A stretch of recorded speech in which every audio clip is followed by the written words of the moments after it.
প্রধানমন্ত্রীর মেয়াদকাল নিয়ে ঐক্যমতে পৌঁছায়নি এনসিসি। NSN report.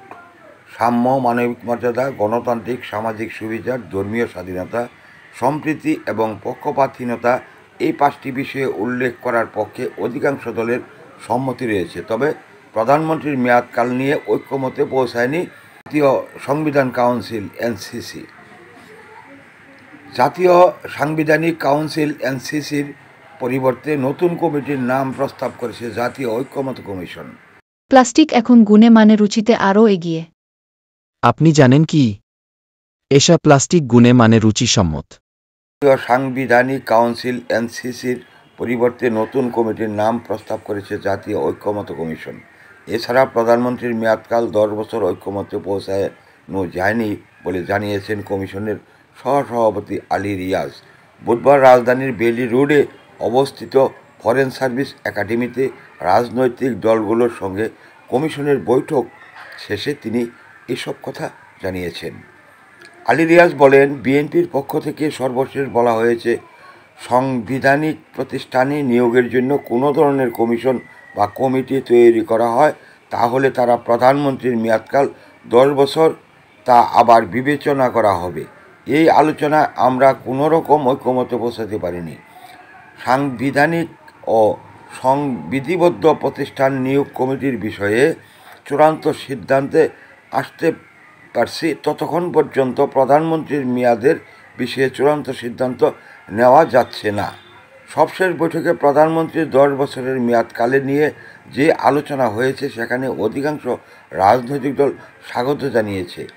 আমরা আশাবাদী আলোচনায় আমরা সবাই একমত হতে পারব।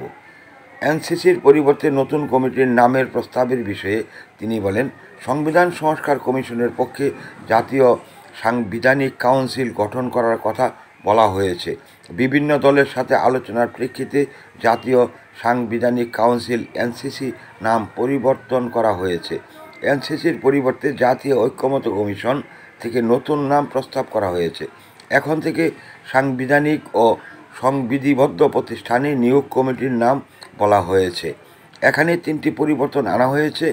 এনসিসি যেসব নিয়োগের কথা বলা হয়েছে, অ্যাটর্নি জেনারেল নিয়োগ ও 3 বাহিনীর প্রধানের নিয়োগের কথা সরবরাহ করুন।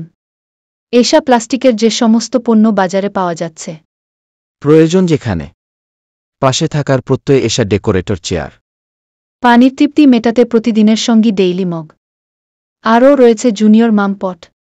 এসা প্লাস্টিক এখন গুণে মানে রুচিতে আরও এগিয়ে। প্রয়োজন যেখানে পাশে থাকার প্রত্যয় এসা ডেকোরেটর চেয়ার করা হয়েছে। এখন থেকে সাংবিধানিক ও সংবিধিবদ্ধ প্রতিষ্ঠানে নিয়োগ কমিটির নাম বলা হয়েছে। এখানে 3টি পরিবর্তন আনা হয়েছে। এনসিসি যেসব নিয়োগের কথা বলা হয়েছে, অ্যাটর্নি জেনারেল নিয়োগ ও 3 বাহিনীর প্রধানের নিয়োগের কথা বলা হয়েছে, তা বাদ দেওয়া হয়েছে। ফলে সাংবিধানিক সংবিধিবদ্ধ প্রতিষ্ঠানের প্রধানদের নিয়োগ দিবে। তৃতীয় যে পরিবর্তন এনসিসি থেকে সংবিধিবদ্ধ প্রতিষ্ঠানে করা হয়েছে, কাঠামোগত কারা সদস্য হবেন তা পরিবর্তন আনা হয়েছে।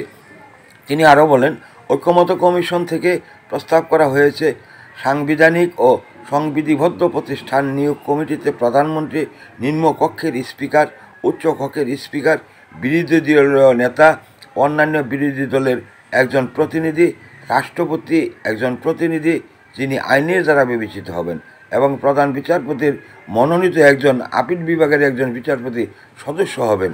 এর আগে এনসিসিতে প্রধান বিচারপতি ও রাষ্ট্রপতির কথা বলা হয়েছে, সেক্ষেত্রে এটি থাকছে না। এই প্রস্তাবের ক্ষেত্রে দীর্ঘ আলোচনা হয়েছে। আলোচনা শেষে সেটা লক্ষ্য করা গেছে, দল থেকে একটি স্বাগত জানানো হয়েছে। কিছু কিছু এই বিষয়ে আপত্তি জানিয়েছে। এদিকে কমিশন সূত্রে জানা যায়, বিএনপি, বিএলডিপি, এনডিএম ও লেবার পার্টি এই বিষয়ে ঘোর আপত্তি জানিয়েছে। তবে দল থেকে স্বাগত জানানো হয়েছে।